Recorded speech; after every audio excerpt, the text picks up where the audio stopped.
Do you feel that? That uncomfortable twinge when someone watches you eat?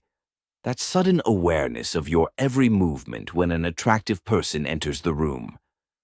That's not just awkwardness, my naive friend. That's the first circle of hell Sartre was talking about. Let me ask you something darker. Have you ever realized that the real you only exists when you're completely alone? And the moment someone else appears, that authentic self vanishes like smoke, replaced by whatever performance they expect? That is the existential nightmare we're diving into today. When Jean-Paul Sartre wrote in his play No Exit, he wasn't being melodramatic. He was diagnosing the human condition with the cold precision of a surgeon cutting to the bone. Think about it. 3 people locked in a room for eternity, becoming each other's torturers without lifting a finger. No physical torture devices required, just the inescapable gaze of another consciousness judging you, defining you, trapping you in their perception. Sound familiar? It should. You're living it right now. You think you know who you are. Wrong. Your identity is hostage to every person who has ever laid eyes on you. Your parents who still see the child you once were, your colleagues who reduce you to your function, your lovers who see only what they want to see. Have you ever wondered why you're a completely different person alone versus in public?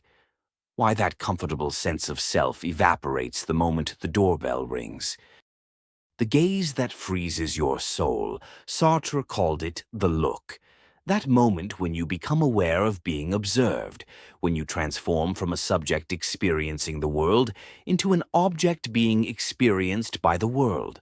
When alone, you exist purely for yourself. Your movements, thoughts, and choices belong to you alone. But the second someone walks in, poof, you're suddenly hyper-aware of your posture, your facial expression, every word that leaves your mouth. You're no longer living your life, you're performing it for an audience. This isn't just social anxiety. This is the fundamental structure of human consciousness according to existentialism.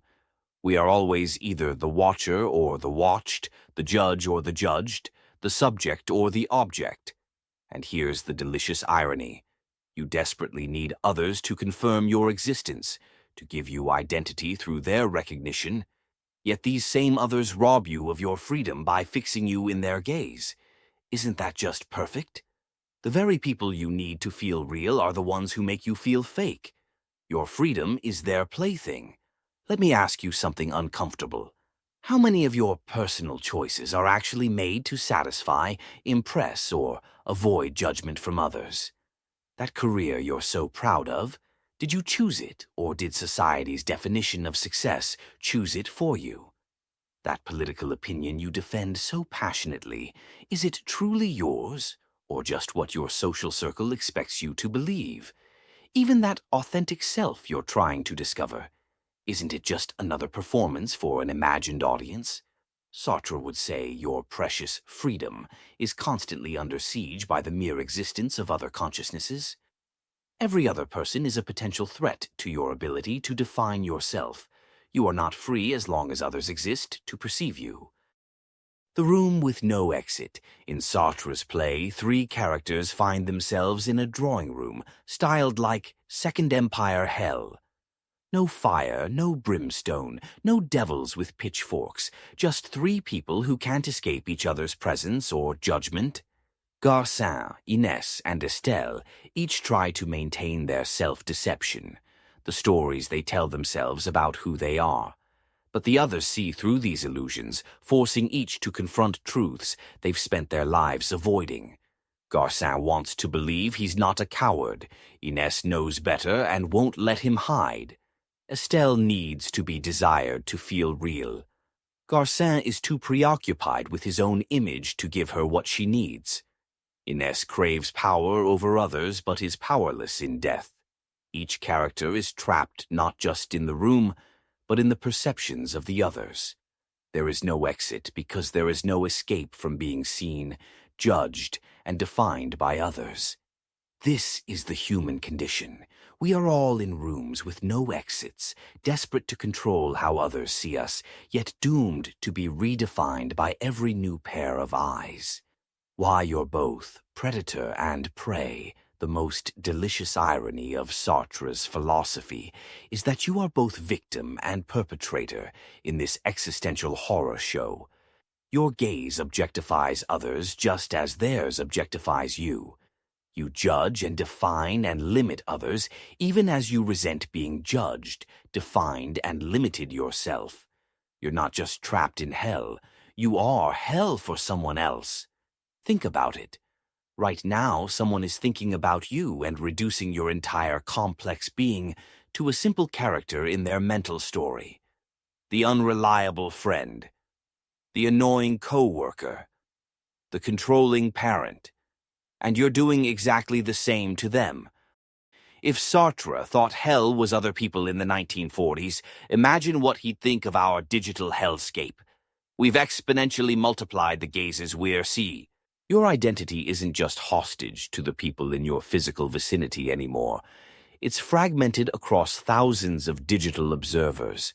You thought posting that carefully curated photo would give you control over how others see you.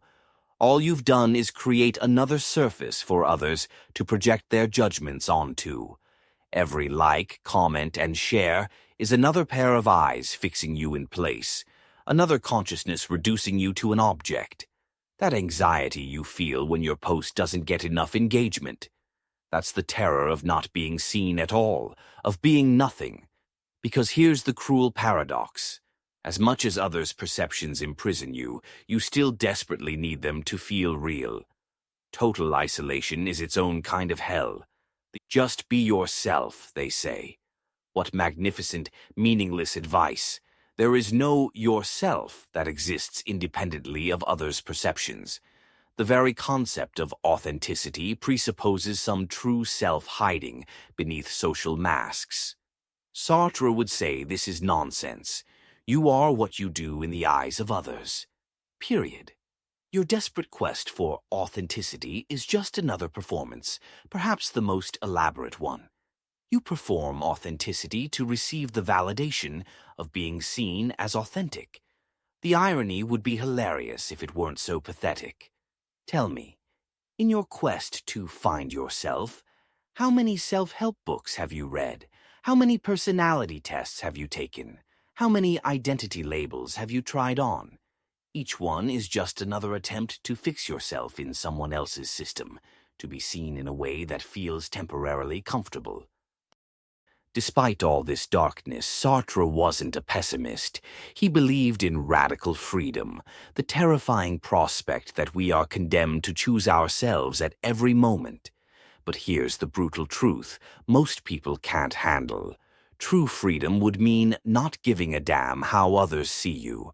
It would mean accepting that you are nothing more than what you choose to do from moment to moment. No essential self, no destiny, no nature, just choices, actions, and responsibility. Most people would rather live in hell than accept this level of responsibility. They'd rather blame their unhappiness on how others see them than face the void of absolute freedom. Are you different? I highly doubt it. You're listening this, after all, seeking wisdom from another consciousness instead of creating it within yourself. Other people are mirrors, but not the kind that show your reflection accurately. They're funhouse mirrors, distorting and warping your image according to their own fears, desires, and prejudices. The torment is that you can never see yourself directly. You can only see the reflections others throw back at you, and you never know how much of what you're seeing is their projection versus your reality. Your entire sense of self is built from these distorted reflections. Is it any wonder you feel fragmented, uncertain, inauthentic? And yet, you keep looking in these mirrors, hoping that if you just find the right one, you'll finally see your true self. How adorably naive. The way out. That isn't. So what's the solution? How do you escape this hell? You don't. As long as you exist among others, you will be subject to their gaze, their judgments, their definitions. There is no exit, but perhaps there's something else. Not an escape, but a way to live within the flames. Sartre proposed authenticity not as finding your true self, but as radically accepting your freedom and responsibility in each moment. Accepting that you are nothing but what you make yourself through your choices and actions.